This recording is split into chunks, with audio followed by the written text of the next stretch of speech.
एक बार की बात है, एक सास अपनी 3 बहुओं के साथ रहती थी। उसकी छोटी बहू की शादी कुछ ही दिन पहले हुई थी। छोटी बहू भगवान की पूजा पाठ और भगवान में पूर्ण विश्वास रखती थी। वो रोज सुबह उठकर मंदिर जाकर भगवान की आरती करती थी और मंदिर के बाहर एक तुलसी मैया का पौधा होता है। वो तुलसी मैया को पानी सींच कर ही घर पर आकर भगवान को हाथ जोड़कर खाना खाती थी। उसका रोज का यही नियम था।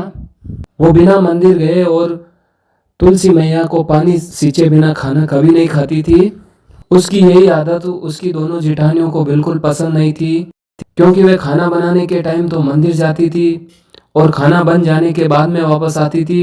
हालांकि वो मंदिर से आकर खाना खाकर घर का बाकी सारा काम करती थी, लेकिन उसकी जेठानियां स्वभाव में कुछ अच्छी नहीं होती हैं और उनके बीच कुछ ना कुछ रोज छोटी मोटी लड़ाइयाँ होती रहती थी। और एक दिन की बात है, जब वो देरानी मंदिर से आने में थोड़ा टाइम लगा देती है। अब उसकी जेठानी को बहुत ज़्यादा गुस्सा आ जाता है और उससे रहा नहीं जाता है और बोलती है, बहुत हो गया तेरा रोज रोज का। अब देख मैं क्या करती हूँ, तेरा मंदिर जाना ही बंद करवा दूंगी। और वे अपनी सास से अपनी देवरानी की शिकायत करके उसका मंदिर जाना बंद करवा देती है और बोलती है, अब मैं भी देखती हूँ अब ये मंदिर जाए बिना तुलसी मैया के पौधे को पानी सींचे बिना खाना खाती है या नहीं खाती है। और दूसरे दिन वो सुबह जल्दी उठकर मंदिर जाने ही वाली थी, तभी उसके घर वाले उसको रोक देते हैं और उसको घर के अंदर ही बंद कर देते हैं और मंदिर नहीं जाने देते हैं।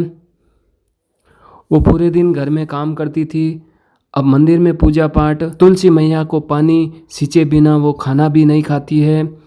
ऐसे करते 2 दिन बीत जाते हैं, वो बिल्कुल खाना नहीं खाती है और दूसरे दिन रात में वो अपने कमरे में जाकर रोने लगती है।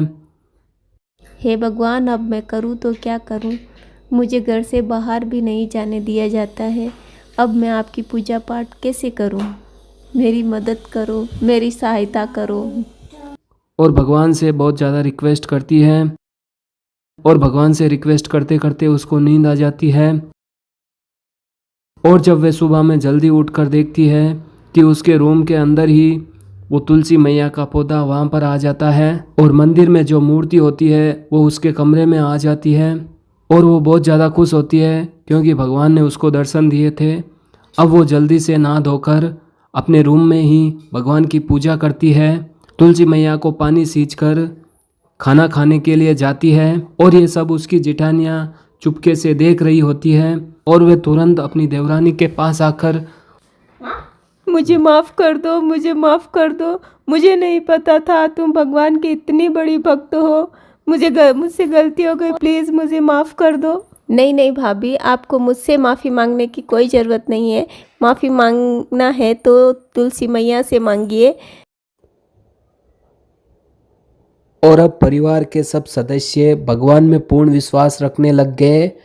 वो भगवान की पूजा पाठ करके ही खाना खाते थे और पूरे दिन भगवान की भक्ति करते थे और अपना जीवन आनंद में बिता रहे थे।